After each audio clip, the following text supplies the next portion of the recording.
I didn't wait for them to find me. I went back. Not as the girl who escaped, not as the grieving mother, but as an investor, new identity, offshore funds, invitation requested. They love wealthy women who don't ask moral questions. And they especially love money that smells like tragedy. So I made sure mine did. The compound hadn't changed. Same iron gates.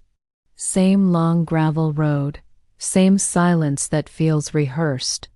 But the guards were younger, sharper, more paranoid. They scanned my face, ran my background, verified my interest in legacy wealth multiplication. They welcomed me inside, because greed blinds even the spiritual. The main hall still smelled like incense and arrogance, candles everywhere, red thread woven through gold fixtures. And at the center, a throne-like chair, occupied by him. He aged. Not physically, spiritually. His softness was gone, replaced with something hollow and polished. When our eyes met, recognition flickered. Then control. "My father sends his regards," he said calmly. So the old leader was gone, dead, retired, sacrificed. I smiled. "And your son?" I asked softly. The room went still. He didn't blink. We don't speak of that night, but his jaw tightened. Good. It meant he still felt something. Guilt is leverage. The ritual began. Same symbols, same carved wood.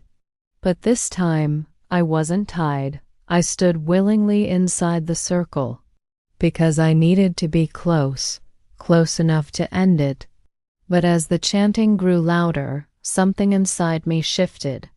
Not fear, pressure, like a hand pressing against my ribs from the inside. The candles bent toward me, not away. And I heard it clearer than ever before. Not laughter. A whisper, hungry. The presence that followed me for years wasn't just protection. It was waiting, waiting for completion.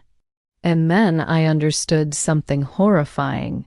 It didn't want revenge. It wanted balance. Blood for blood. My ex stepped closer. "You survived because we allowed it," he lied smoothly. "No," I corrected. "You survived because I ran," he signaled to the inner circle. 10 members stepped forward. Wealthy, influential, dangerous. "If you seek power," he said, addressing me, "you must offer something equal." The whisper inside me grew louder. And suddenly, the carved wooden relic split down the middle. No one touched it. Candles exploded outward. One member collapsed, gasping. Another began bleeding from the nose. Panic rippled through the room.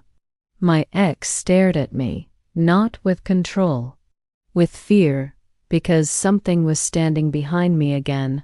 Only this time, it wasn't silent. The whisper became a sentence.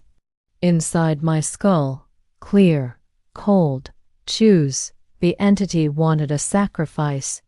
Not random, intentional, equivalent. The cult believed they were controlling energy. They never realized they were feeding something older. And now it was asking me for one life. Just one, to end the cycle. My ex stepped back. Everyone did. Waiting. Because somehow, they knew the choice was mine. For years, I thought revenge would heal me. I thought destroying them would free me. But predators don't act from emotion. They act from strategy. So I stepped out of the circle and pointed not at my ex, but at the wealthiest man in the room, the silent investor, the one funding expansion into politics. "You," I said calmly. Gasps, shock, betrayal, chaos. The entity surged. Candles blew out. and his scream didn't echo. It was swallowed completely. When the light stabilized, he was gone. No body, no blood, just ash and silence. No one moved. My ex stared at the empty space where his investor once stood, and for the first time in his life, he bowed. Not to me, to what stands with me. I walked out of the compound untouched, respected, feared. But here's the problem, Luna. The whisper hasn't stopped. It asked for one, it tasted one, and now it's asking again.